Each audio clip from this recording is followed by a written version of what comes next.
آداب۔ لکھنؤ جو ایک شہر تھا، اس عنوان کے تحت آج میں آپ کی خدمت میں لکھنؤ کے قدیم پلوں کا سلسلے وار ذکر پیش کر رہا ہوں۔ لکھنؤ شہر جو کہ دریائے گومتی کے ساحل پر آباد ہے، عہد قدیم میں دریا عبور کرنے کے لیے اس پر کوئی بھی پل نہیں تھا۔ لوگ کشتیوں کے سہارے گومتی پار کیا کرتے تھے۔ عہد سعادت خان برہان الملک یعنی 1722 سے 1739 میں بھی گومتی ندی پر کوئی پل تعمیر نہیں ہوا۔ 1739 میں نواب ابو المنصور صدر جنگ جب تخت نشین ہوئے تو انہوں نے راجہ نیول رائے کو اپنا نائب صوبیدار بنایا۔ نواب صدر جنگ جب بھی دہلی جاتے تو ان کی غیر موجودگی میں صوبے کا تمام انتظام راجہ نیول رائے دیکھتے تھے۔ راجہ نیول رائے کے ذہن میں دریائے گومتی پر سب سے پہلے پل بنانے کا خیال آیا، کیونکہ سرکاری اہلکاروں اور فوجیوں کو دریا عبور کرنے کے لیے کشتیوں اور ہاتھیوں کا سہارا لینا پڑتا تھا۔ اس پریشانی کو دور کرنے کے لیے ہی راجہ نیول رائے نے پل کی تعمیر کا منصوبہ بنایا، اور پھر ان کی نگرانی میں ٹیلا شاہ پیر محمد کے قریب پل کی تعمیر شروع ہوئی، مگر ان کی زندگی میں پل مکمل نہ ہو سکا، کیونکہ 1750 میں خدا گنج کی جنگ میں راجہ نیول رائے فوج کی قیادت کرتے ہوئے میدان جنگ میں مارے گئے۔ ان کے انتقال کے بعد بھی پل کا کام چلتا رہا اور پل بن کر تیار ہو گیا۔ یہ پل پتھر والے پل کے نام سے مشہور ہوا۔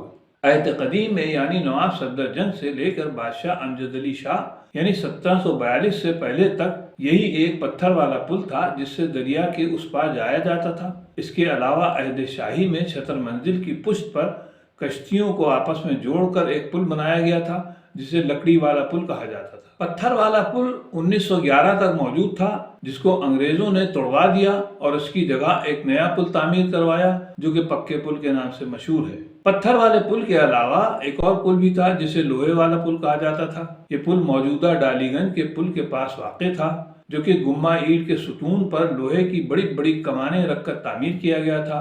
اس پل کو بنوانے کا منصوبہ اودھ کے پہلے بادشاہ اور چھٹے حکمران بادشاہ غازی الدین حیدر نے بنایا تھا۔ اس پل کے کل پرزے جو کہ لوہے کی ایک قسم کاسٹ آئرن کے ڈھلے ہوئے تھے، انگلینڈ سے منگائے گئے تھے، مگر جب تک پل کے تمام کل پرزے لکھنؤ پہنچے بادشاہ غازی الدین حیدر انتقال فرما چکے تھے، اس لیے پل کا کام شروع نہ ہو سکا۔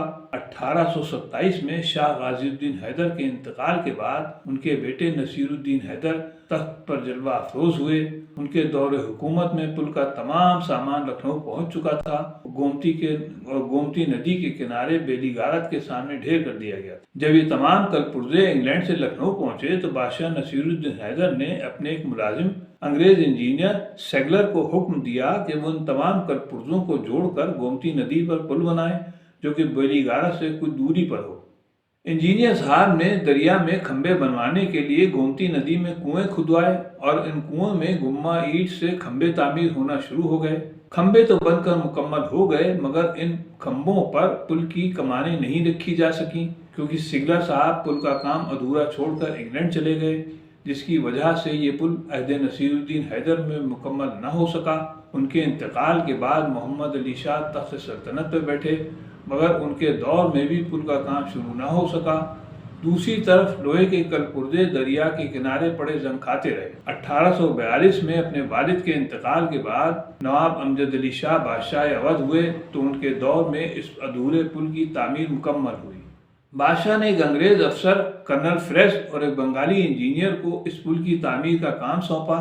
کھمبے تو پہلے ہی بن کر تیار تھے، بس ان پر کل پرزوں کو ملا کر کمانیں رکھنا تھیں۔ بنگالی انجینئر نے بڑی جافشانی سے کام کیا اور بادشاہ امجد علی شاہ کے دور میں اسے مکمل کر دیا۔ اس پل کی تعمیر میں 1,80,000 روپے خزانہ شاہی سے خرچ ہوئے، جبکہ لوہے کا تمام سامان بادشاہ غازی الدین حیدر نے منگوایا تھا، اور گومتی ندی میں ستون شاہ نصیر الدین حیدر کے زمانے میں بنے تھے، جس کا خرچ الگ سے تھا۔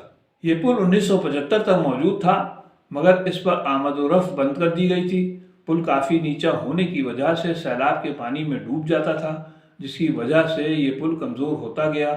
اس لیے حکومت وقت نے اس پل کو برابر ایک اور پل تعمیر کرا دیا جو کہ اس کی بنسبت اونچا تھا، اور اس پر آمد و رفت آج بھی جاری ہے۔ نئے پل کی تعمیر کے بعد اس پل کو توڑ دیا گیا اور اس کے ساتھ ہی ایک تاریخی پل صفحہ ہستی سے مٹ گیا۔ جنگ آزادی کے بعد جب لکھنؤ پر انگریزوں کا قبضہ ہو گیا تو انہوں نے لکھنؤ میں بہت سی عمارتیں بنوائیں، جس میں 2 پل بھی تھے۔ ان میں سے ایک پل کا نام بروز برج تھا،